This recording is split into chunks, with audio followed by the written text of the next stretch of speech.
Welcome, I am Alicia Maritz and today I will be taking you through this presentation of a feasibility analysis regarding the installation of heat pumps at uMhlanga Sands Resort.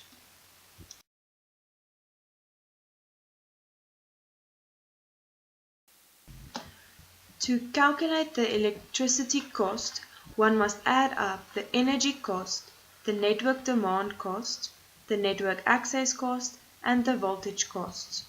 The network demand and network access cost was calculated by using the network charges according to the eThekwini Municipality Tariff Book of 2016 to 2017. All the relevant figures used in this tariff book can be seen in this table. It is important to notice that the energy charges increases in the months of June, July and August. These electricity costs per month of the geyser and heat pump system can be used to predict the future savings of installing the heat pump system. These annual savings were used to predict the operational income.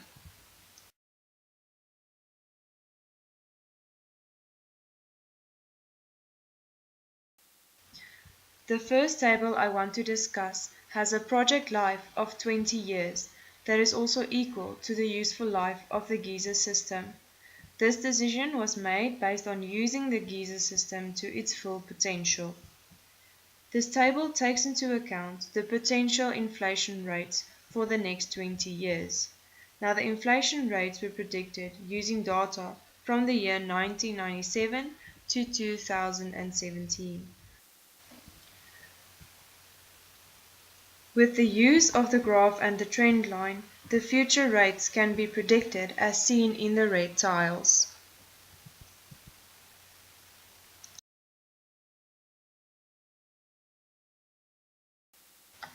These rates were incorporated into the operational income to predict future fluctuations.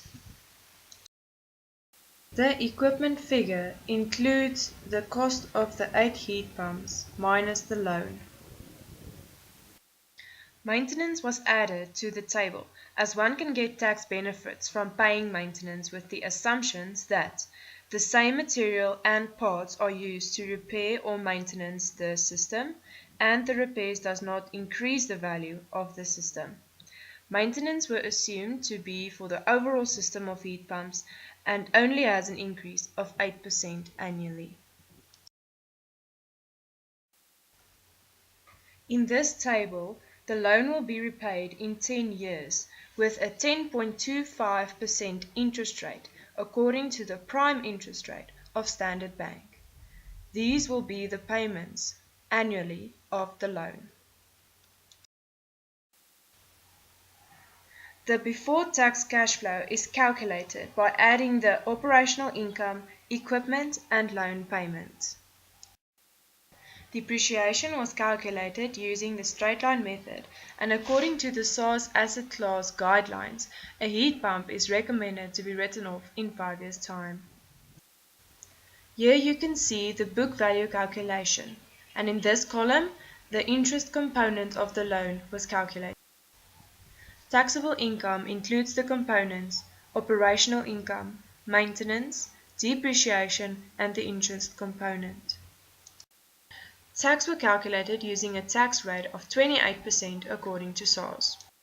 The after-tax cash flow is the before-tax cash flow plus tax.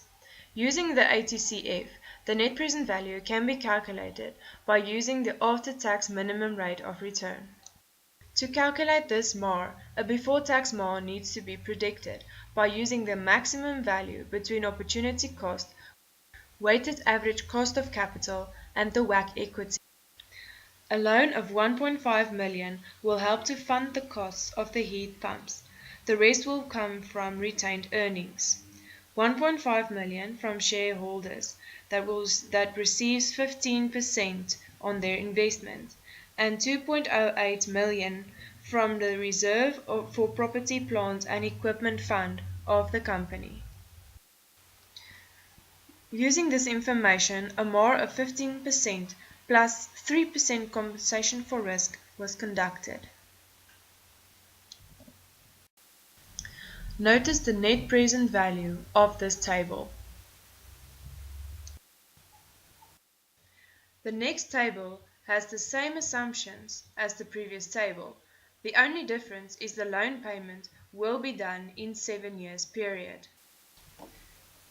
Again, notice the net present value of this table.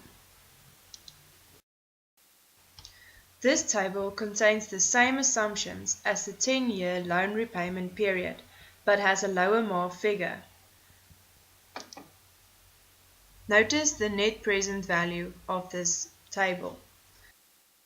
This ultimately shows that when the MAR value decreases, the net present value will increase, but the project will be more vulnerable to risk. The next table were conducted to show the operational income when inflation is not included. Notice that the NPV still has a positive value. This means with or without inflation, the project will always have a positive NPV. Between the 7 and 10-year loan repayment, it is clear that 10 years will receive a bigger NPV. Therefore, it is recommended that the loan of 10 years and the higher MAR value be used to compensate for risk in the project. Thank you.